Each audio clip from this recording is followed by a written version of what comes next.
Hello दोस्तों, कैसे हैं आप सब। अथर्व सक्सेस पॉइंट में आपका स्वागत है। जैसा कि आपने पिछली क्लास में वैदिक काल का अध्ययन किया था, वैदिक काल में आपने आर्यों का आगमन, उनका निवास स्थान, मूल निवास स्थान और उनका भौगोलिक क्षेत्र का अध्ययन किया था। इस प्रकार आपने जाना था कि आर्यों का कैसे आगमन हुआ और उन्होंने अपना कैसे विस्तार किया। तो इसी के क्रम में आगे हम आपका देखेंगे कि वैदिक संस्कृति में हम जानते हैं कि जब कोई भी संस्कृति या सभ्यता होती है तो उसमें हम उसके सभी पक्षों का अध्ययन करते हैं, तभी उसकी हमको संपूर्ण जानकारी प्राप्त होती है। जैसे कि उसका आर्थिक पक्ष क्या था, उसकी सामाजिक व्यवस्था कैसी थी, उसका धार्मिक सांस्कृतिक व्यवस्था कैसी थी और उसकी राजनीतिक स्थिति क्या थी। इस प्रकार हम जब विविध सभी पक्षों का अध्ययन कर लेते हैं तो किसी सभ्यता की हमको संपूर्ण जानकारी प्राप्त होती है। इसी के क्रम में हम सबसे पहले वैदिक काल की राजनीतिक व्यवस्था के बारे में अध्ययन करेंगे। तो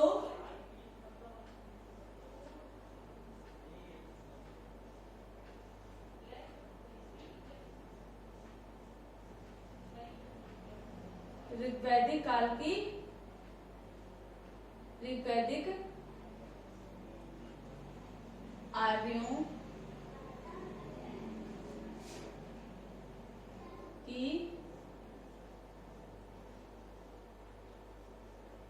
राजनीतिक व्यवस्था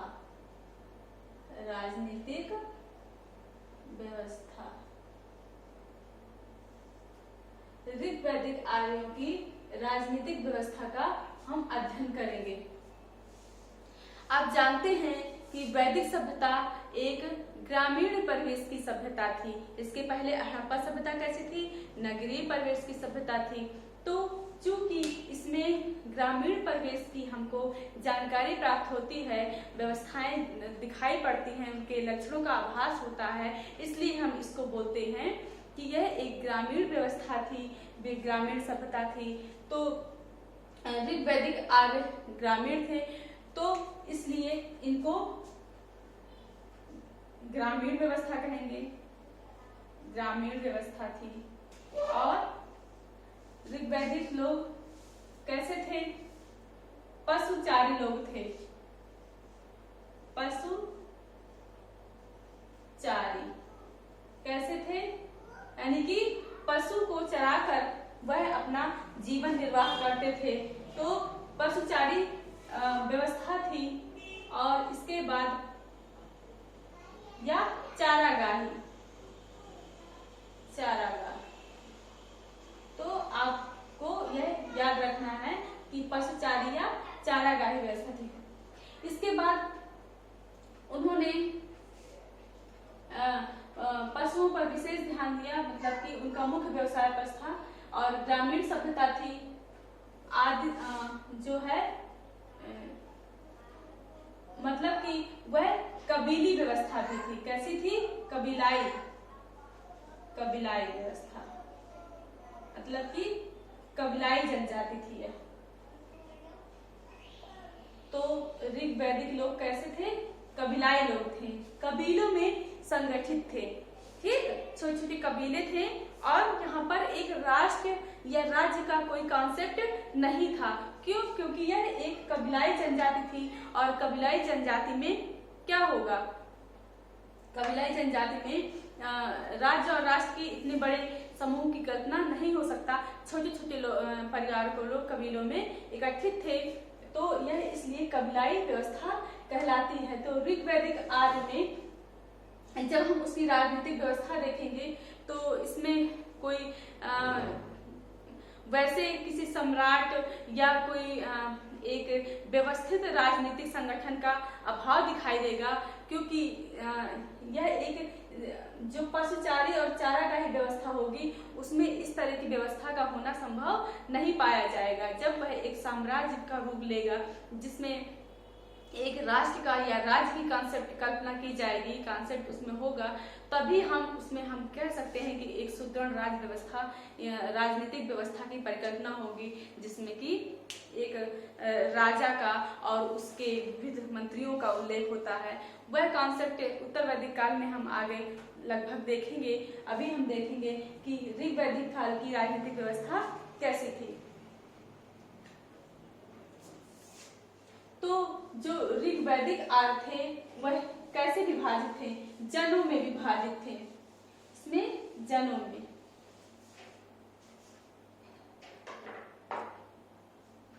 तो अगर हम देखें, सबसे छोटी इकाई कौन थी? कुल थी। कुल, ग्राम, विस, जन। यह इसका राजनीतिक ढांचा था। मतलब कि अगर हम कहें तो कुल जो थी वह सबसे निम्न इकाई, मतलब सबसे छोटी इकाई थी, सबसे छोटी इकाई। कुल कैसी इकाई थी? सबसे छोटी इकाई थी। तो अगर आप देखेंगे कि आरोही क्रम में इसका विस्तार देखेंगे तो यह इस तरह हो जाएगा। अगर अवरोही क्रम में इसका विस्तार पूछता है तो फिर जन, विस, ग्राम, कुल, यह इसका अवरोही विस्तार होगा या अवरोही क्रम होगा। और अगर इसकी राजनीतिक व्यवस्था का आरोही क्रम देखेंगे तो कुल आएगा, फिर ग्राम आएगा, फिर विस आएगा, फिर जन। कुल परिवारों का समूह था। कुल क्या था? परिवारों का समूह था। परिवारों का परिवार। तो कुल का बहुत कम बार उल्लेख हुआ है। कुल के संदर्भ में इसका कुल को क्या कहा गया है? गृह या घर। कुल को क्या कहा गया है? गृह। तो गृह का कॉन्सेप्ट मिलता है जिसमें कि कुल का कम बार उल्लेख हुआ है और गृह का ज्यादा बार उल्लेख हुआ है। तो ये सबसे छोटी इकाई थी जो कुल या परिवार। इसका मुखिया कौन होता था? कुलप होता था। इसका मुखिया कौन होता था? तो कुलप होता था। कुलप। और यह क्वेश्चन आपके पूछा गया है, एक बार नेट में भी पूछा गया है ये क्वेश्चन कि व्राजपति किसे कहा गया है? तो यही परिवार के मुखिया को या कुल के मुखिया को कुलप कहा गया है और व्राजपति कहा गया है। तो ये दोनों नाम आपको याद रखने हैं, कुलप और व्राजपति। इसके बाद कुल जो है परिवार कहलाता था और कुलों को मिलाकर ग्राम होता था, जिसका अधिकारी ग्रामीण होता था, ग्रामीण। इसके बाद फिर विस आता है, तो विस का विस्पति होता था और जन का राजन। जन का राजन। तो यहां पर जन मतलब लोगों से था। जन सबसे बड़ी इकाई थी जो कि कबीलाई इकाई थी, कबीलों का समूह था और इस जन का प्रमुख राजन कहलाता था। क्या कहलाता था? कौन कहलाता था जन का प्रमुख? राजन। जन के संदर्भ में राजन का यहाँ पर उल्लेख होता है, जिसकी कोई ऐसी कोई बहुत बड़ा उपाधि नहीं थी और ना ही बहुत ज्यादा इसके अधिकार थे। इसका दो प्रमुख कार्य थे, राजन के दो प्रमुख कार्य थे। एक युद्ध करना था और दूसरा काम क्या था? कबीलों को सुरक्षा प्रदान करना। सुरक्षा, कबीलों को क्या करना? सुरक्षा प्रदान कर, कबीलों को सुरक्षा प्रदान करना, सुरक्षा प्रदान करना। युद्ध करना यानी कि युद्ध का नेतृत्व करना और कबीलों को सुरक्षा प्रदान करना, यह राजन का दो प्रमुख कर्तव्य माने गए हैं। तो राजन कौन था? जन का प्रमुख था। उसके दो प्रमुख कार्य थे, युद्ध का नेतृत्व करना और कबीलों को सुरक्षा प्रदान करना। इस प्रकार राजन जो है एक जनों का मुखिया होता था, जिसके दो प्रमुख कर्तव्य थे और यह संगठन जो है एक दूसरे की मदद से चलता था। इस समय कोई स्थायी सेना का कॉन्सेप्ट नहीं समझ में आता। स्थायी सेना का मतलब कोई उल्लेख नहीं मिलता। यही कबीले ही क्या करते थे, इकट्ठे होकर विभिन्न जन थे इसमें और यह जन मिलकर ही युद्ध का नेतृत्व करते थे। तो हम देखेंगे कि इसमें प्रमुख जन कौन कौन से थे।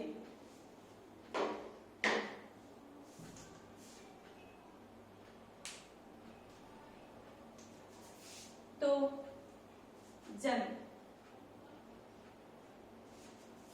पुरु, यदु, अनु, ध्रुव,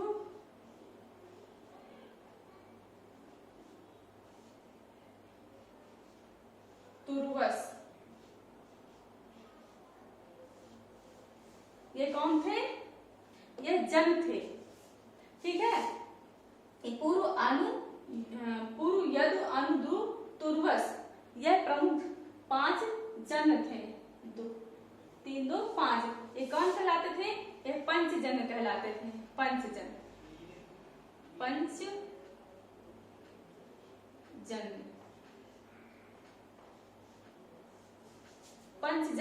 कहलाते थे।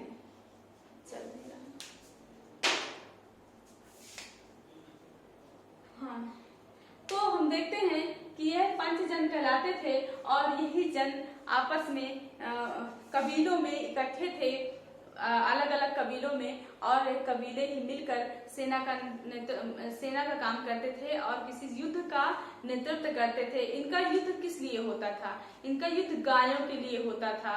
ठीक है, उस समय गायों का बहुत महत्व था, इसलिए गायों के लिए युद्ध होता था। और हम देखते हैं कि ऋग्वेद में दास राग युद्ध का उल्लेख मिलता है।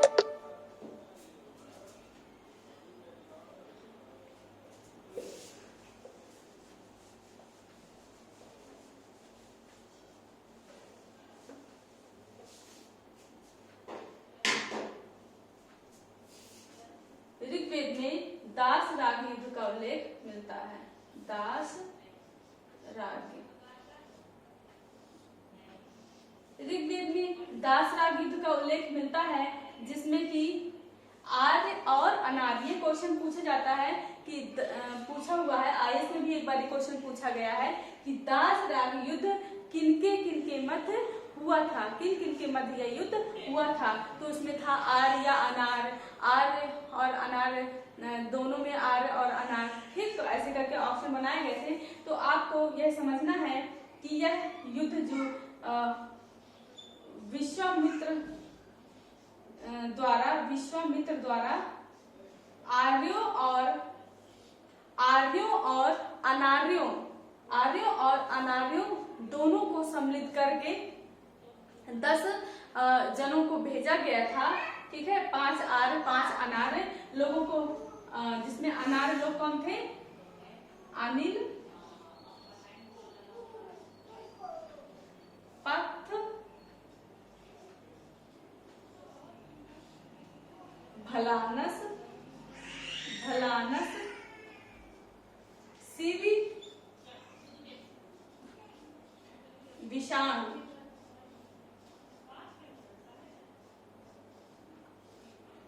अनिल, पक्त, भलानस, सिवि, विषाणु यह अनार्य थे। और आर्य आपको मैंने बताया था पूर्व, अनु, ध्रुव, यदु, तुर्वस।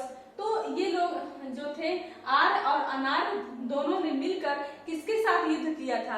राजा सुदास के साथ। राजा सुदास। तो यह भी क्वेश्चन पूछा जाता था कि दास राग युद्ध में जिन राजा सुदास ने भाग लिया था तो वह किस वंश से संबंधित थे? तो यह इनके 2 वंशों के नाम का उल्लेख होता है। पहला तो यह प्रमुख रूप से भरत वंश से संबंधित थे।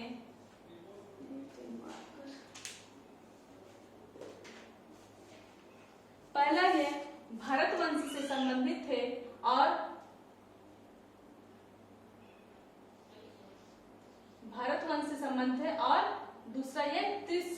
संबंधित थे। त्रित्सु, ये दोनों ही वंश पूछे जाते हैं, भरत वंश और त्रित्सु वंश। ये राजा सुदास किस वंश से संबंधित थे? भरत और त्रित्सु दोनों वंश से संबंधित थे। तो इनके दोनों वंशों के नाम आपको याद रखने हैं। ये दोनों क्वेश्चन कई बार परीक्षा में पूछा गया है। तो सुदास जो थे भरत और त्रित्सु वंश से संबंधित थे। इन्होंने दासराग युद्ध में भाग लिया। तो राजा सुदास और इनके साथ जो आर्य और अनार्य थे प्लस विश्वामित्र ने जिनको भेजा था आर्य और अनार्य ने, तो राजा सुदास के साथ आर्य और अनार्य और प्लस आर्य और अनार्य, यानी राजा सुदास और आर्य और अनार्यों के साथ इनका युद्ध हुआ था, दासराग युद्ध, जिसमें कि राजा सुदास को विजय की प्राप्ति हुई थी। कहा जाता है कि विश्वामित्र जो है गुरु वशिष्ठ, जो ऋषि वशिष्ठ थे, उनको पुरोहित बना लेने के कारण, राजा सुदास द्वारा पुरोहित बना लेने के कारण वह नाराज हो गए विश्वामित्र, और उन्होंने इन आर्य और अनार्य को युद्ध करने के लिए विश्वामित्र को भेजा। तो यह युद्ध, यह भी क्वेश्चन पूछा जाता है कि यह युद्ध किस नदी के तट पर हुआ? तो किस नदी के तट पर? परुष्णी नदी के तट पे।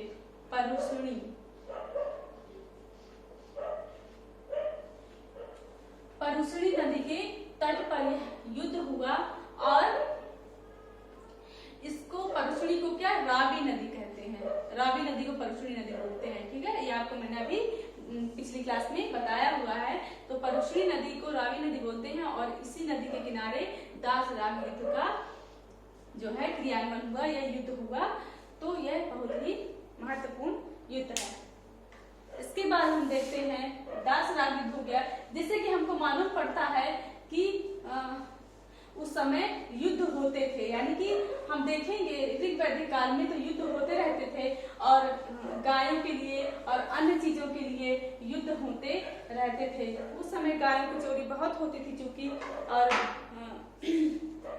पणि नामक एक गाय के चोर थे, व्यापारी भी थे, जिन्होंने जो गायों को चोरी करते थे। इसके बाद राजा के पदाधिकारी थे कुछ, तो प्रमुख रूप से यह क्रम पूछा जाता है कि राजा के जो पदाधिकारी थे, राजा के पदाधिकारी, तो राजा के पदाधिकारी कौन कौन से थे? हम देखते हैं कि पुरोहित ऋग्वेद काल में सबसे प्रमुख रूप से या पहले स्थान पर राजा के पदाधिकारियों में किसका नाम था? पुरोहित का। फिर सेनानी, पुरोहित के बाद सेनानी, फिर ग्रामणी, इसके बाद सूत, करमार, रथकार। यह क्या है? सम्मिलित रूप से क्या कहलाते थे? यह सम्मिलित रूप से रत्निन कहलाते थे। रत्निन कहलाते थे। यह सम्मिलित रूप से राजा के रत्निन कहलाते थे, और यह रत्निन राजा के राज्याभिषेक में या राजा के चुनाव में क्या करते थे? भाग लेते थे, और जिनको की राजा बहुत सम्मान देता था, और जिनके सहयोग से वह अपने कार्यों का संचालन करता था। इसके अलावा हमको कुछ संस्थाएं भी प्राप्त होती हैं या जानकारी उनकी प्राप्त होती है, जिनकी सहायता से राजा क्या करता था? अपने कार्यों का संचालन करता था। तो वह प्रमुख संस्थाएं कौन सी थी? सभा,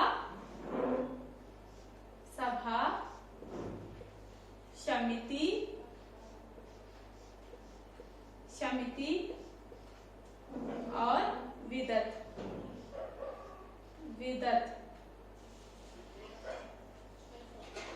सभा, समिति, विदत, यह ऋग्वैदिक काल की सबसे प्रमुख कुछ संस्थाएं हैं, जिनकी सहायता से राजनीतिक व्यवस्था का संचालन होता था।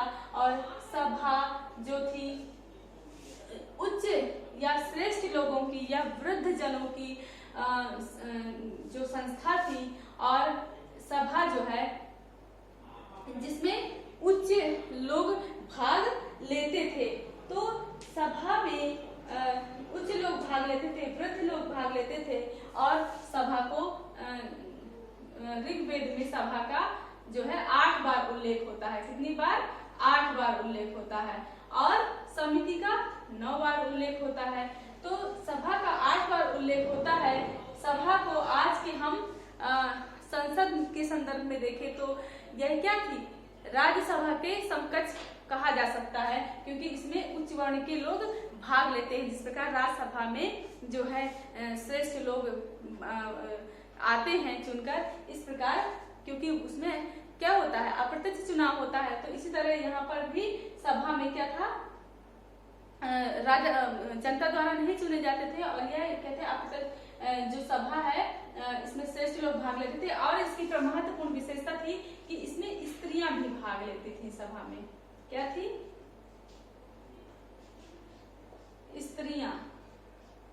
स्त्रियां भी क्या करती थी? भाग लेती थी। ठीक, इसमें स्त्रियां भाग लेती थी और समिति में स्त्रियां भाग नहीं लेती थी। यह क्या थी? जन मतलब आम जन लोगों की यानी आम जनों की यह संस्था थी और इसमें जनता के आर्थिक सामाजिक जो निर्णय थे वो लिए जाते थे, जिसमें राजा होता था और प्रमुख जन के कबीलों के लोग होते थे। इस प्रकार जो विदत थी इसमें भी स्त्रियां भाग लेती थी। विदत में भी स्त्रियां भाग लेती थी। और क्या था विदत में? विदत जो थी सबसे प्राचीन संस्था थी। यह ऋग्वेद काल की सबसे प्राचीन संस्था है। तो ये क्वेश्चन बनता है कि इसमें सबसे प्राचीन संस्था कौन सी है? तो सबसे प्राचीन संस्था कौन सी है? विदत है। कौन है? विदत। तो ऋग्वेद काल की सबसे प्राचीन संस्था विदत थी। सभा थी जो है उच्च या श्रेष्ठ लोगों की या वृद्ध जनों की संस्था थी, जिसमें स्त्रियां भाग लेती थी। और समिति जो है वह आम लोगों की सभा थी, यानी कि आम जनता की सभा थी, जिसमें कि सभी निर्णय लिए जाते थे, राजनीतिक आर्थिक सभी पक्ष के निर्णय लिए जाते थे। और समिति के बाद विदत आता है। तो विदत जो है सबसे प्राचीन संस्था है जिसमें स्त्रियां। तो अगर आपसे पूछा जाए कि स्त्रियां किस किस में सभा में भाग मतलब किस किस संस्था में भाग लेते थे ऋग्वेद काल में, तो यह दोनों संस्थाओं में सभा और विदत दोनों में भाग लेती थी। जो उत्तर काल यानी उत्तर वैदिक काल में इसका रूप चेंज हो जाता है। पर आप आगे पढ़ेंगे तो फिर हम इसके बाद देखते हैं कि इसमें जो ये संस्थाएं हो गई, इन संस्थाओं में जो न्याय व्यवस्था होती थी, राजा न्याय व्यवस्था करता था। और देखते हैं कि इसमें जो कठोर दंड का प्रावधान नहीं था इस समय। मतलब अगर हम कहें कि 100 गायों अगर हम देखें तो 100 गायों के बराबर उन पर कर लगा दिया जाता था, यानी कि उनसे अर्थदंड के रूप में 100 गायों को उनसे लिया जाता था।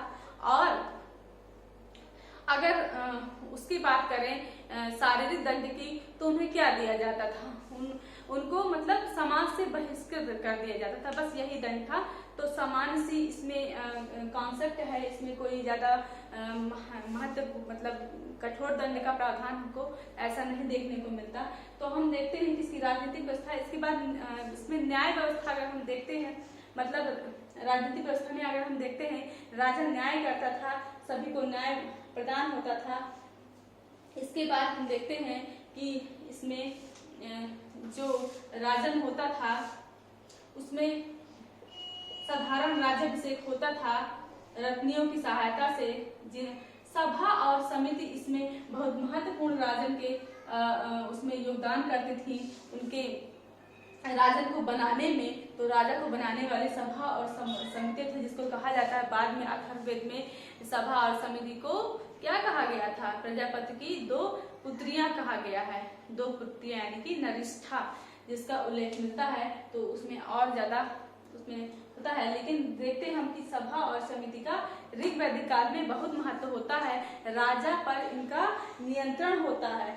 क्या होता है? राजा पर इनका नियंत्रण होता है। और सभा जो है सभा और समितियां राजा पर नियंत्रण रखती थी, राजा को कोई छूट नहीं थी। और इसमें देखते थे कि राजा जो है युद्ध का नेता था। कहते हैं कि यह राजा युद्ध का नेता था। कौन था? युद्ध का नेता। राजा युद्ध का नेता था, यह भूमि का नेता नहीं था, यानी भूमि का स्वामी नहीं था। भूमि का स्वामी नहीं था। भूमि का स्वामी नहीं, अर्थात वह अपनी मर्जी से किसी को भूमि का आदान प्रदान नहीं कर सकता था। इस समय भूमि के आदान प्रदान का कॉन्सेप्ट ही नहीं है। ऋग्वैदिक काल में भूमि का लेन देन या भूमि का दान का कहीं उल्लेख नहीं मिलता है, और इसमें गाय का ही दान इसमें देखा जाता है, और मुद्रा मतलब कि स्वर्ण मुद्रा मतलब सोने का और विभिन्न आभूषण रत्नों का उल्लेख मिलता है दान में। गायों का दान का उल्लेख मिलता है, लेकिन कहीं भी भूमि का दान नहीं देखा गया है। और अभिलेखीय तौर से देखें तो बहुत बाद में मौर्य काल तक हमको